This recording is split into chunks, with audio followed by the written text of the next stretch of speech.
তাদের ভিতরেও রাগ আছে না নাই? আমার ভিতরে আছে না নাই? আল্লামা মামুনুল হকের ভিতরে রাগ আছে না নাই? হাসান জামিল সাহেবের ভিতরে রাগ আছে না নাই? পীর সাহেব বাহাদুরপুরের ভিতরে রাগ আছে না নাই? এই যে মাওলানা আকরাম সাহেবের ভিতরেও রাগ আছে না নাই? এই যে মঞ্চে বহু আইম্মারা বসা, ওলামায়ে মাসাজিদ বসা, ওলামায়ে মাদারিস বসা, বলেন তাদের ভিতরে রাগ আছে না নাই? এই জন্য আল্লাহ তাআলা মুত্তাকির গুণ বর্ণনা করতে গিয়ে বলে আল্লাযীনা ইউনফিকুনা ফিস সাররাই ওয়াদ দাররাই ওয়াল কাযিমিনাল গায়জা ওয়াল আফিনা আনিন নাস। আরে মুত্তাকি তারা যারা সচ্ছল এবং অসচ্ছল অবস্থায় আল্লাহর রাস্তায় দান করে, এবং যারা গোশাকে হজম করে, এবং যারা মানুষকে ক্ষমা করে দেয়, এরাই হলো মুত্তাকি কথাকার। এই জন্য রেগে গেলেন তো হেরে গেলেন, রেগে গেলেন তো। আল্লাহ নবী কয় লাইসা শাদীদু বিসুরআ ইন্নামাশ শাদীদুল্লাযীনা ইয়ামলিকু নাফসাহু ইনদাল গাযাব। আরে শুধুমাত্র কুস্তিতে লড়াই করে বিজয় হওয়ার নাম বিজয়ী না। যেই ব্যক্তি রাগের সময়, গোসার সময় নিজেকে কন্ট্রোল করতে পারে, সেই সবচেয়ে বড় বীর পাহলোয়ান কথাকার। রহমতে আলমের কথা, এ যুবক ভাই, তোর হাতে পায়ে ধরে বলা যায়, এই যে তিনটা শর্ত আল্লাহ ঈসা আলাইহিস সালাম দিলেন, বলেন তো শর্ত তিনটা ছোট না অনেক বড়? এক নম্বরে দিনের বেলায় রোজা রাখতে হবে, রাতের বেলায় তাহাজ্জুদ পড়তে হবে। 3 নম্বর হলো রাগ করা যাবে না, জীবনেও গোসা করা যাবে না। হযরতে আলী ঈসা বললেন এই গুণগুলো কার ভিতরে আছে? হযরতে জুলকিফিল লাফ দিয়ে দাঁড়ায়া ডাক দিয়া বলে, ও পয়গম্বর, আপনি কি বলেন এই গুণ ভবিষ্যতে অর্জন হবে? তা না, আমি জুলকিফিলের এই গুণ বালেগ হওয়ার পরে, আপনি তো জানেন না বালেগ হওয়ার পরে এই 3টা কাজ কখনো আমার দ্বারা লঙ্ঘিত হয় নাই। চিৎকার মেরে কন্যা আল্লাহু আকবার। হর লাহজা হে মুমিন কি না ঈশান না ইয়ান, हर लहजा है मोमिन की ना ईशान ना ईआन, गुफ्तार में किरदार में अल्लाह की बुरहान, गुफ्तार में किरदार में अल्लाह की बुरहान, गफ्फारी क़हारी कुद्दूस व जबरूत, ये 4 अनासिर हो तो बनता है मुसलमान, ये 4 अनासिर हो तो बनता है मुसलमान। उल्फत में बराबर के वफा हो के जफा हो, उल्फत में बराबर के वफा हो के जफा हो, हर चीज में लज्जत है अगर दिल में मजा हो, हर चीज में लज्जत है अगर दिल में मजा हो। जोर जोर कन्ना अल्लाहु अकबर। ए আমার বাবা হযরতে আলী ঈসা প্রথম দিন মুকুট পরালেন না, দ্বিতীয় দিন মজলিস মিলে আবার একই প্রশ্ন, তার ভিতরে সন্দেহ আসলে কি যুবকটাই আমল করে কিনা। পরের দিন প্রশ্ন করলে দেখে আবার জুলকিফিল দাঁড়ায় যায়। হযরতে আলী ঈসা মাথার মুকুটটা খুইলা, এ আমার বাবা জুলকিফিল পয়গম্বরে যখন মুকুট পরায়া দেয়, মুকুট পরানোর সাথে সাথে সব উম্মতেরা খুশি, আমার আল্লাহ খুশি। সেই মুকুট পরানোর কয়েকদিনের, 1 সপ্তাহের মাথায় আল্লাহ তাআলা জিবরাইল পাঠাইয়া হযরতে জুলকিফিল পয়গম্বরের নবুয়ত দান করে ধন্য করে। চিৎকার মেরে কোন সুবহানাল্লাহ। এই ونشهد أن لا إله إلا الله وحده لا شريك له ونشهد أن سيدنا وسندنا وحبيبنا وطبيبنا ومولانا محمدا عبده ورسوله أما بعد فأعوذ بالله من الشيطان الرجيم بسم الله الرحمن الرحيم وإسماعيل وإدريس وذا الكفل كل من الصابرين وأدخلناهم في رحمتنا إنهم من الصالحين آمنت بالله সাদাকাল্লাহু মাওলানাল আযীম। وقال سيدنا رسول الله صلى الله عليه وسلم من يرد الله به خيرا يفقهه في الدين وإنما أنا قاسم والله يعطي وصدق رسوله النبي الكريم ونحن على ذلك لمن الشاهدين والشاكرين والحمد لله رب العالمين। মোহাব্বতের সাথে জবান ছেড়ে দুরূদ শরীফ পাঠ করি। আল্লাহুম্মা সাল্লি আলা মুহাম্মাদিন ওয়া আলা আলি মুহাম্মাদ। মাইকের সাউন্ড আরেকটু বাড়ায় দেন, ভিতরে সাউন্ডটা বাড়ান।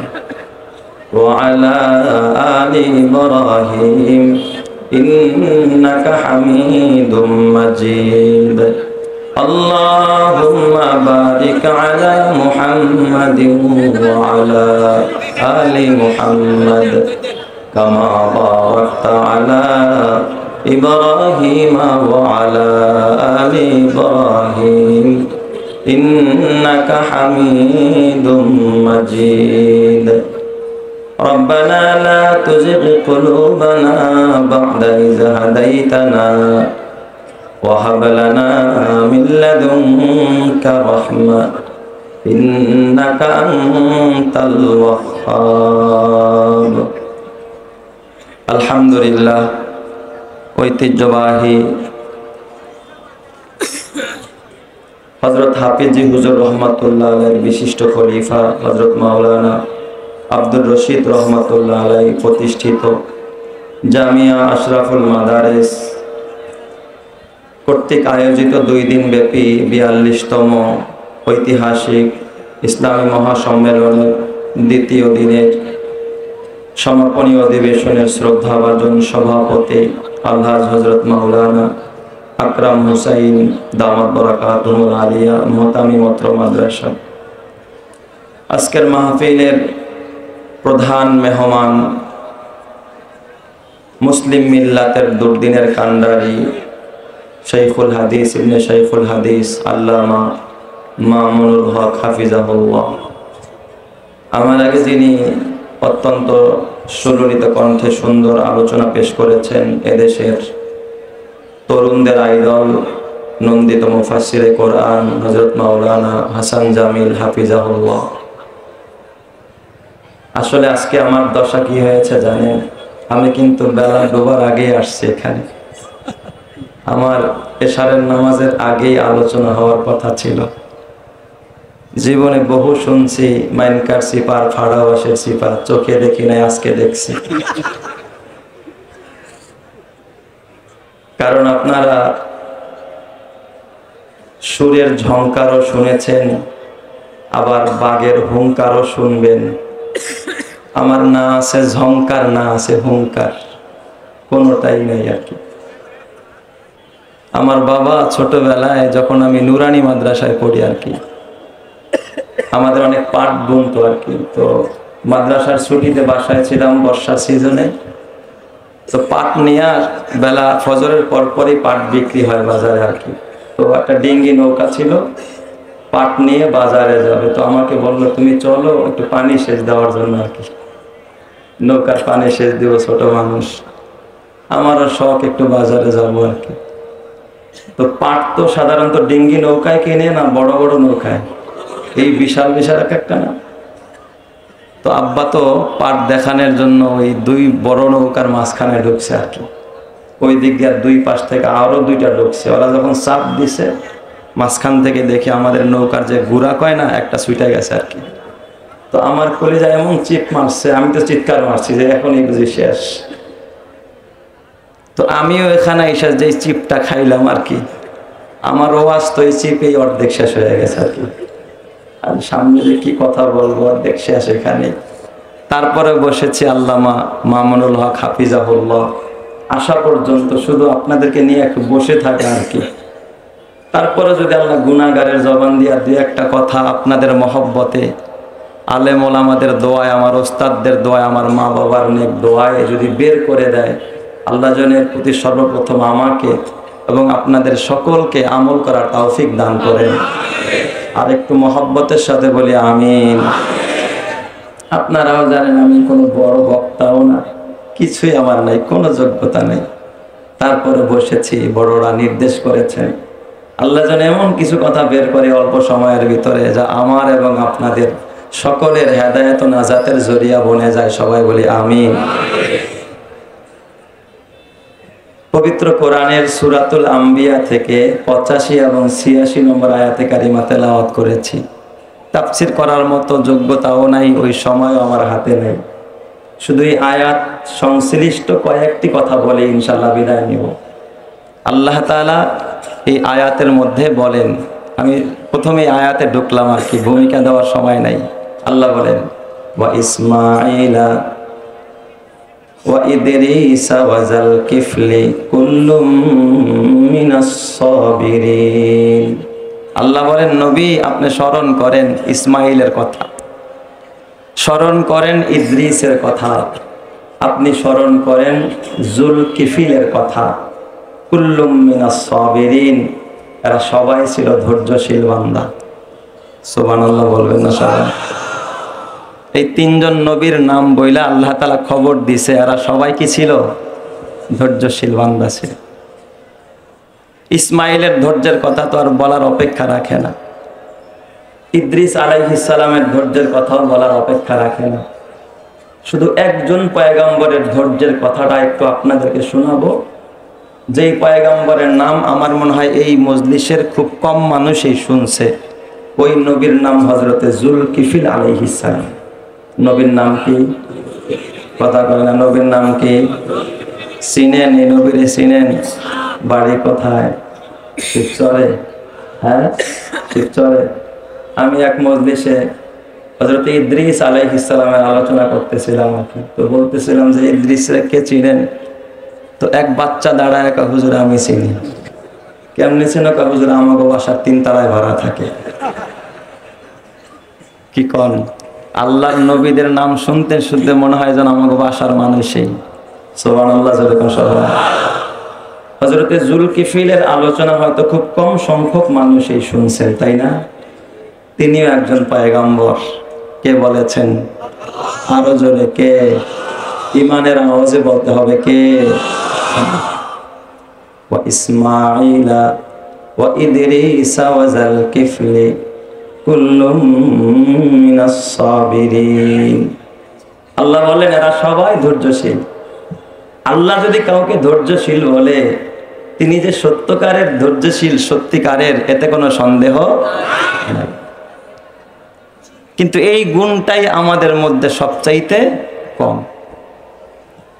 আমি আপনাদের সাধারণ মানুষের বলি না, আমাদের আলেম ওলামাদের মধ্যে এটা কম। ধৈর্য নাই, সবর নাই। তো এই জুলকিফিল আলাইহিস সালাম কেমন ধৈর্যশীল বান্দা ছিলেন, ওনার শানে আল্লাহ তাআলা এর পরে বলতেছে, পরের আয়াতে ওয়া আদখালনাহুম ফি রাহমাতিনা। এই পয়গম্বরদেরকে আমি আল্লাহ আমার রহমতের বলায়ে, আমার রহমতের চাদরের মধ্যে আমি বেষ্টন করে রেখেছি। সুবহানাল্লাহ। ওয়া আদখালনাহুম ফি রাহমাতিনা। আল্লাহ বলেন এদেরকে আমার রহমতের এহাতার ভিতরে, বলয়ের ভিতরে আমি আল্লাহ বেষ্টন করে রেখেছি। শুধু বেষ্টন করছি তা না, এরপর আল্লাহ কি বলে? কুল্লুম মিনাস সালিহিন। এরা সবাই ছিল সৎকর্মশীল বান্দা, এরা ছিল সালেহীন, এরা ছিল নেককার। যেরকম আল্লাহু আকবার। তাহলে এই পয়গম্বরদের ভিতরে হযরতে জুলকিফিল আলাইহিস সালাম, এই 3 জন পয়গম্বরের ব্যাপারে আল্লাহ তাআলা এই কথাগুলো বললেন। তার মানে হযরতে জুলকিফিল আলাইহিস সালাম ধৈর্যশীল ছিলেন এবং তাকে আল্লাহ রহমতের চাদরে আবৃত করে রেখেছেন এবং তাকে আল্লাহ তাআলা সালেহীনদের অন্তর্ভুক্ত করেছেন। সুবহানাল্লাহ।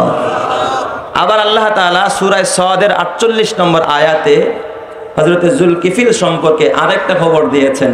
আল্লাহ বলেন ওয়াজকুর ইসমাঈলা ওয়া ইদরিসা। আল্লাহ তাআলা বলেন ওয়াজকুর ইসমাঈলা ওয়াল ইয়াসা ওয়াজাল কিফলি ওয়া কুল্লুম মিনাল আখিয়ার।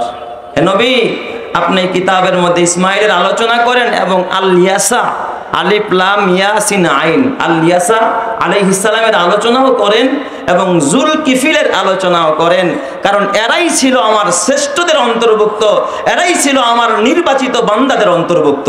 সুবহানাল্লাহ। এই আয়াত থেকেও বোঝা যায় হযরতে জুলকিফিল আলাইহিস সালামকে যিনি নির্বাচন করেছেন তিনি কে? আল্লাহ যদি কাউকে নির্বাচন না করে সে কোনোদিন নির্বাচিত হতে পারে না। এই যে আপনারা যারা এখানে এসেছেন আপনাদেরকেও নির্বাচন করেছেন কে? আর যারা আসে নাই তাদেরকেও যিনি নির্বাচন করেন নাই তিনি কে? আল্লাহ।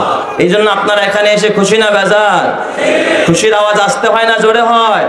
তাহলে একটু মন প্রাণ উজাড় করে আকাশ বাতাস মুখরিত করে আল্লাহর শুকরিয়া আবারও আদায় করে বলি আলহামদুলিল্লাহ। নারায়ে তাকবীর, নারায়ে তাকবীর। আল্লাহ তুমি আমার সব ভাইদেরকে কবুল করো, জোরে কান আমিন। এই জুলকিফিল আলাইহিস সালামের আগের পয়গম্বর ছিলেন আল ইয়াসা আলাইহিস সালাম। উনি যখন বার্ধক্যে উপনীত হলেন, ওনার কোনো ছেলে নাই যে তাকে আল্লাহ তাআলা নবুয়ত দেয় নাই বা তার পরবর্তী নবী কে হবে এটা আল্লাহ তাআলা বলে দেন নাই, নির্ধারণ করেননি। তো জুলকিফিল আলাইহিস সালামের আগে যিনি নবী হযরতে আল ইয়াসা আলাইহিস সালাম, এই আল ইয়াসা আলাইহিস সালামের দ্বীনের উপরে, ধর্মের উপরে যিনি ঈমান এনেছেন একটি যুবক, তার নাম হযরতে জুলকিফিল আলাইহিস সালাম। এই জুলকিফিল আলাইহিস সালাম একদিন মজলিসে বসা হযরতে আল ইয়াসা আলাইহিস সালামের।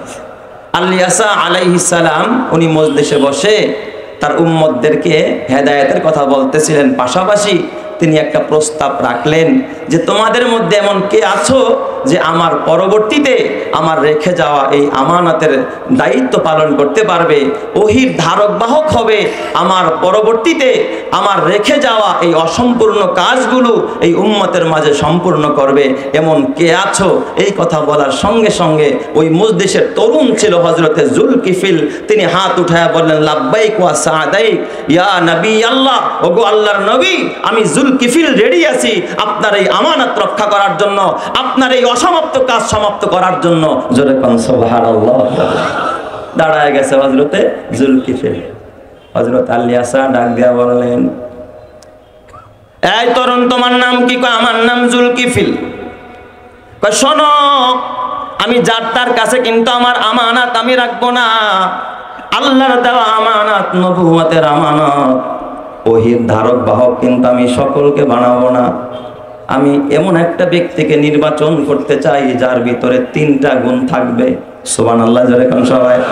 যদি 3 গুণের অধিকারী এই মজলিসে কেউ থাকো, সে হাত নাড়াও, সে সাড়া দাও, আমি তাকেই তার যোগ্যতা অনুযায়ী এই দায়িত্বটা অর্পণ করবো। জোরে কোন সুবহানাল্লাহ।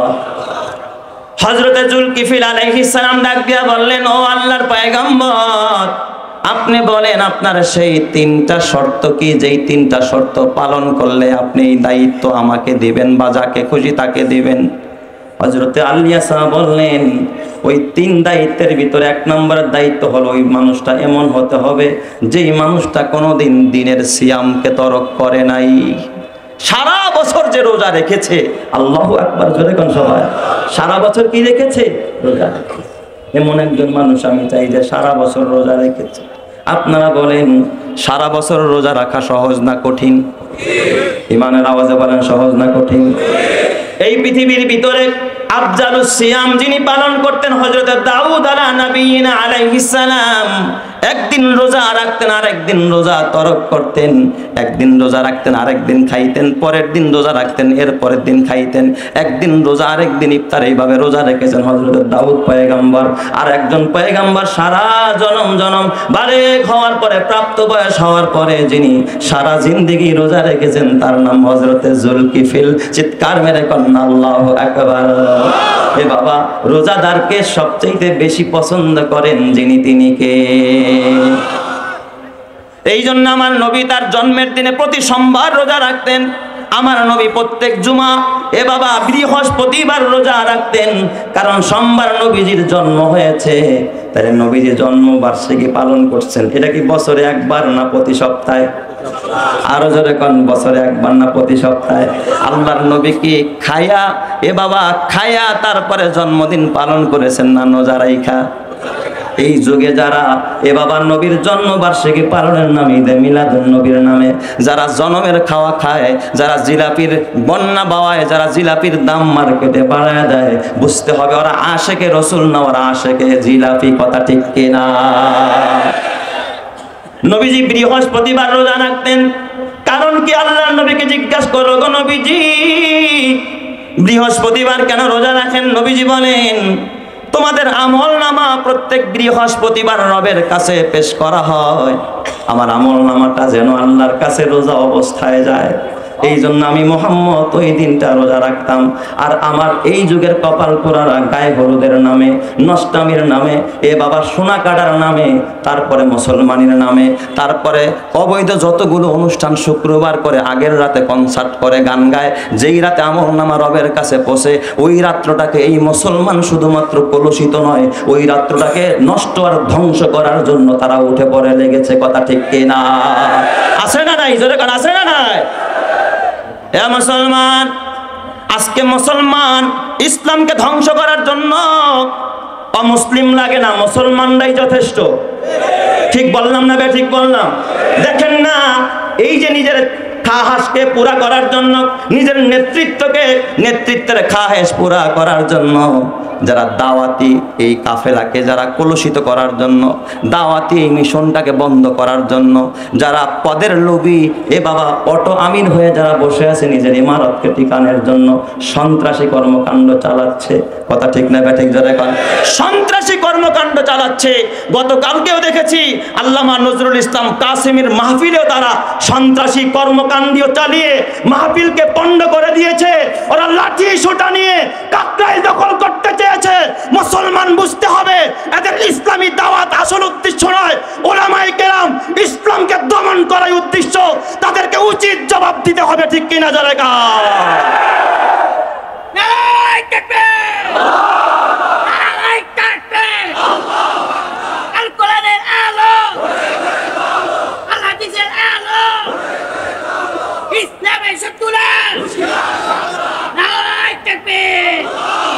আমার ভাইয়েরা, শুধু তাই না, আজকেও দেখলাম আমাদের দেশে, বলেন তো, যত সংখ্যালঘু আছে এদের মতো আরামে আর সুখে জামাইয়ের আদর পায়া সংখ্যালঘুরা বাংলাদেশে বাস করে। কথা ঠিক না বেঠিক? কোথাও সংখ্যালঘুরা নির্যাতিত হয়েছে? কোনো হিন্দু ভাই নির্যাতিত হয়েছে? কোনো খ্রিস্টান নির্যাতিত হয়েছে? কোনো বৌদ্ধরা নির্যাতিত হয়েছে? কিন্তু আজকের তাজা খবর, আপনারা মাদারীপুরবাসী হয়তো অনেকেই জানেন না, আজকের খবর সেই মাদারীপুরে হিন্দু বৌদ্ধ ঐক্য তারা সকলেই মিলে নাকি মুসলমানদের উপরে তারা একযোগে হামলা চালিয়েছে। মাদারীপুরের ওলামায়ে কেরাম তারা ডাক দিয়েছে কালকে সমাবেত হবে। হ্যাঁ মাদারীপুরের মুসলমান, আমরা তাদেরকে জামাইয়ের আদর দিয়ে রাখি, এরপরেও যদি তারা দেশে অশান্তি তৈরির, নৈরাজ্য তৈরির পরিকল্পনা করতে গিয়ে মুসলমানদের উপরে হাত তুলে তাদের হাতকে ভেঙে দিতে হবে, ভেঙে দিতে হবে। ঠিক কিনা?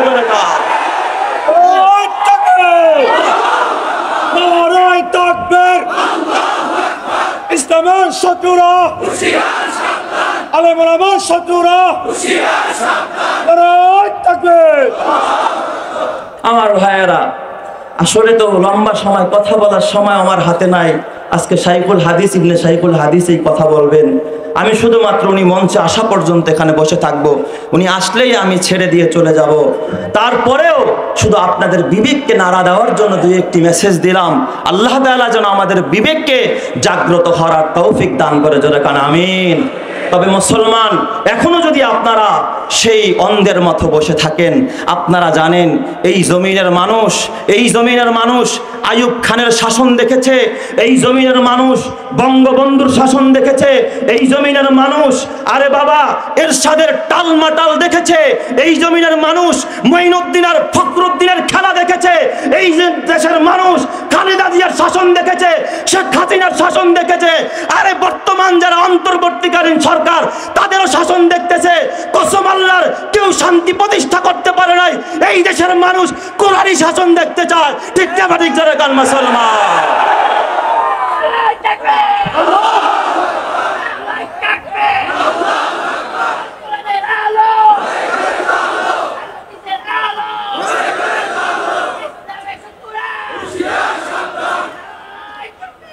ভাইরা আমার, হযরতে জুলকিফিলের কথা বলতেছিলাম।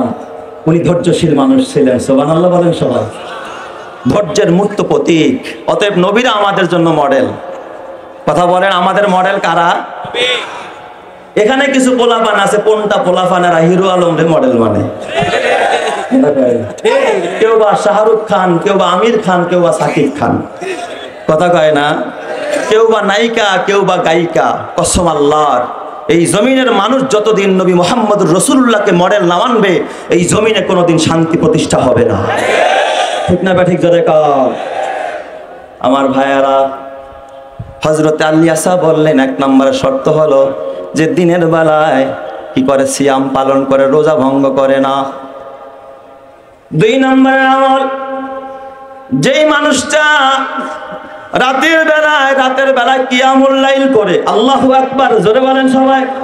রাতের বেলায় ঘুমায় না, সারা রাত জেগে জেগে মালিকের কদমে সেজদায় কাটায়। বিকদরি কাদ্দিন তুকতাসাবুল মালি, বিকদরি কাদ্দিন তুকতাসাবুল মালি, মান তালাবাল উলা সাহিরাল লায়ালি। আল্লাহু আকবার জোরে বলেন সবাই। আপনি যদি দামি হতে চান, রাতের বেলায় ঘুমায়া কেউ দামি হতে পারে নাই, হাফেজি পারে নাই, পীরজি পারে নাই। শাইখুল ইসলাম আল্লামা শাহ আহমদ শফি নওয়ারাল্লাহু মারকাদাহু ওয়া জাআলাল জান্নাতা মাসওয়া, তিনিও পারে নাই। জুনায়েদ বাবুনগরী রাহমাতুল্লাহ আলাইহি পারে নাই।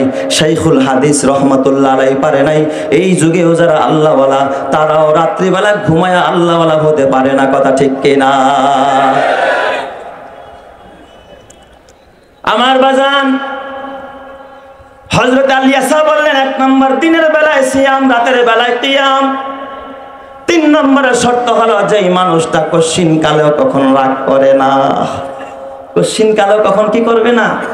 রাগ করবে না, কখনো রেগে যাবে না, তার কখনো রাগ উঠবে না। বলেন তো, আমাদের দেশের সব চাইতে যাদেরকে আমরা বড় পীর মনে করি, তাদের ভিতরেও রাগ আছে না নাই? আমার ভিতরে আছে না নাই? আল্লামা মামুনুল হকের ভিতরে রাগ আছে না নাই? হাসান জামিল সাহেবের ভিতরে রাগ আছে না নাই? পীর সাহেব বাহাদুরপুরের ভিতরে রাগ আছে না নাই? এই যে মাওলানা আকরাম সাহেবের ভিতরেও রাগ আছে না নাই? এই যে মঞ্চে বহু আইম্মারা বসা, ওলামায়ে মাসাজিদ বসা, ওলামায়ে মাদারিস বসা, বলেন তাদের ভিতরে রাগ আছে না নাই? এই জন্য আল্লাহ তাআলা মুত্তাকির গুণ বর্ণনা করতে গিয়ে বলে, আল্লাযীনা ইউনফিকুনা ফিস সাররাই ওয়াদ দাররাই ওয়াল কাযিমিনাল গায়জা ওয়াল আফিনা আনিন নাস। আরে মুত্তাকি তারা যারা সচ্ছল এবং অসচ্ছল অবস্থায় আল্লাহর রাস্তায় দান করে, এবং যারা গোশাকে হজম করে, এবং যারা মানুষকে ক্ষমা করে দেয়, এরাই হলো মুত্তাকি কথাকার। এই জন্য রেগে গেলেন তো হেরে গেলেন, রেগে গেলেন তো। আল্লাহ নবী কয়, লাইসা শাদীদু বিসসুরআ ইন্নামাশ শাদীদুল্লাযীনা ইয়ামলিকু নাফসাহু ইনদাল গাযাব। কয়, আরে শুধুমাত্র কুস্তিতে লড়াই করে বিজয় হওয়ার নাম বিজয়ী না। যেই ব্যক্তি রাগের সময়, গোসার সময় নিজেকে কন্ট্রোল করতে পারে, সেই সবচেয়ে বড় বীর পাহলোয়ান কথাকার। রহমাতে আলমের কথা, এ যুবক ভাই, তোর হাতে পায়ে ধরে বলা যায়, এই যে 3টা শর্ত আলী আসা আলাইহিস সালাম দিলেন, বলেন তো শর্ত 3টা ছোট না অনেক বড়?